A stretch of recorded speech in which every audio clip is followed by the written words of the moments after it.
The return of Donald Trump to the White House has ushered in a period of profound uncertainty for the North Atlantic Treaty Organization, or NATO. Trump's past skepticism of the alliance, coupled with his stated desire to prioritize American interests, has raised concerns among many member states. They are apprehensive about the future of US commitment to collective defense, a cornerstone of NATO's security architecture. This uncertainty is further amplified by the ongoing war in Ukraine, a conflict that has tested the alliance's resolve and exposed potential vulnerabilities. Trump's victory comes at a pivotal moment in the Ukraine conflict. Russia continues its offensive, seeking to solidify its control over occupied territories. Ukraine, heavily reliant on Western military aid, is determined to resist Russian aggression and reclaim its lost lands. The outcome of this war will have profound implications for the future of Europe and the global order. It is within this complex and volatile geopolitical landscape that Trump must navigate his administration's foreign policy, seeking to balance his stated aim of achieving peace in Ukraine with the need to reassure anxious NATO allies. Trump's approach to NATO during his first term was marked by a mixture of criticism and engagement. He repeatedly questioned the value of the alliance, arguing that member states were not contributing their fair share to collective defense. However, he also oversaw an increase in US military spending in Europe and reinforced NATO's eastern flank with additional troops and equipment. This seemingly contradictory approach left many allies confused and uncertain about the long-term direction of US policy towards NATO. As Trump assumes office for a second time, the stakes for NATO could not be higher. The alliance faces an increasingly assertive Russia, a resurgent China, and a host of other security challenges. Trump's actions or inactions will have far-reaching consequences for the future of transatlantic security and the rules-based international order that NATO has helped to uphold for over 7 decades. The world is watching, and the coming months and years will be crucial in determining the direction and strength of the transatlantic partnership. Donald Trump, known for his self-proclaimed prowess in deal-making, has signaled a distinct shift in US policy towards the ongoing conflict in Ukraine. Departing from the Biden administration's unwavering support for Ukraine's right to determine its own future, Trump has indicated a willingness to engage directly with Russian President Vladimir Putin to seek a negotiated settlement. This approach, while potentially offering a path to ending the bloodshed, carries significant risks and uncertainties. Central to Trump's strategy is the belief that he can leverage his personal relationship with Putin to broker a deal that would be acceptable to both Russia and Ukraine. He has repeatedly praised Putin's leadership, even in the face of widespread international condemnation of Russia's actions in Ukraine. This approach, however, has drawn criticism from those who argue that it legitimizes Putin's aggression and emboldens him to continue his pursuit of territorial gains.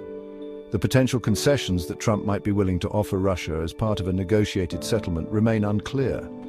Some analysts speculate that he might consider easing sanctions imposed on Russia in response to its annexation of Crimea and support for separatists in eastern Ukraine. Others suggest that he might be open to recognizing Russia's claim to Crimea or accepting limitations on Ukraine's future relationship with NATO. Such concessions, if made, would likely face strong opposition from both within the US and from European allies. Trump's negotiation-focused approach carries significant risks. Critics argue that it could undermine Ukrainian sovereignty, reward Russian aggression, and embolden other authoritarian leaders. Moreover, there is no guarantee that Trump's efforts will succeed in bringing about a lasting peace.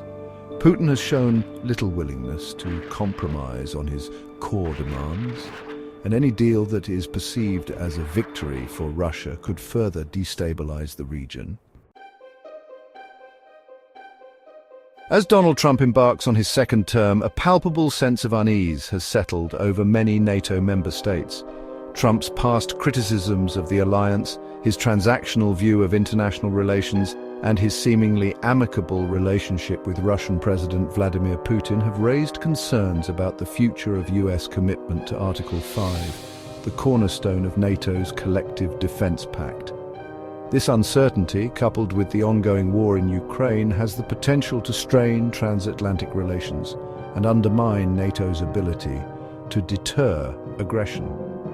During his first presidency, Trump frequently questioned the relevance of NATO, characterizing it as obsolete and suggesting that the US was shouldering an unfair burden in defending its allies. He also pressured European members to increase their defense spending, arguing that they were not contributing enough to their own security. While some allies heeded his calls and boosted their military budgets, others pushed back, defending their contributions and emphasizing the importance of transatlantic solidarity. The war in Ukraine has further exposed the fissures within NATO, particularly regarding the level of military support to provide to Kyiv. While some allies, such as Poland and the Baltic states, have advocated for a more robust response, including the provision of offensive weapons, others, such as Germany and France, have been more cautious, fearing escalation and a wider war with Russia. Trump's unpredictable foreign policy and his stated desire to prioritize American interests have left many NATO members wondering if the US can still be relied upon as a security guarantor. This uncertainty risks emboldening adversaries and could lead to miscalculations and escalation. Reassuring allies and demonstrating unwavering commitment to Article 5 will be crucial for Trump if he hopes to maintain NATO's unity and effectiveness in an increasingly dangerous world. The return of Donald Trump to the White House presents both challenges and opportunities for US-Russia relations, particularly in the context of the ongoing war in Ukraine. Trump's stated desire to improve relations with Moscow and his willingness to engage in direct negotiations with President Vladimir Putin offer a potential path to de-escalating the conflict and finding a negotiated settlement. However, this approach is fraught with risks and will require careful calibration to avoid undermining Ukrainian sovereignty, rewarding Russian aggression, and further destabilizing the region. One of the main challenges facing Trump is managing the expectations of both Russia and Ukraine. Putin has shown little interest in a negotiated settlement that does not grant him significant concessions, including recognition of Russia's annexation of Crimea and limitations on Ukraine's future relationship with NATO. Ukraine, on the other hand, is unlikely to accept any deal that would compromise its territorial integrity or sovereignty. Another challenge for Trump will be maintaining unity among Western allies. European nations, particularly those bordering Russia, are wary of any deal that would reward Putin's aggression and embolden him further. They are also concerned about Trump's transactional approach to foreign policy and his willingness to prioritize American interests over those of its allies. Despite these challenges, there are also opportunities for progress. Trump's personal relationship with Putin, while controversial, could provide a channel for direct communication and confidence-building measures. Moreover, Russia's growing economic isolation and the mounting costs of the war in Ukraine may make Putin more amenable to a negotiated settlement. Achieving a lasting peace in Ukraine will require a delicate balancing act from Trump. He will need to find a way to address Russia's legitimate security concerns without compromising Ukrainian sovereignty. He will also need to reassure Western allies that the US remains committed to their security and will not make concessions to Russia at their expense. Whether Trump can successfully navigate these complex challenges and achieve a peaceful resolution to the conflict remains to be seen.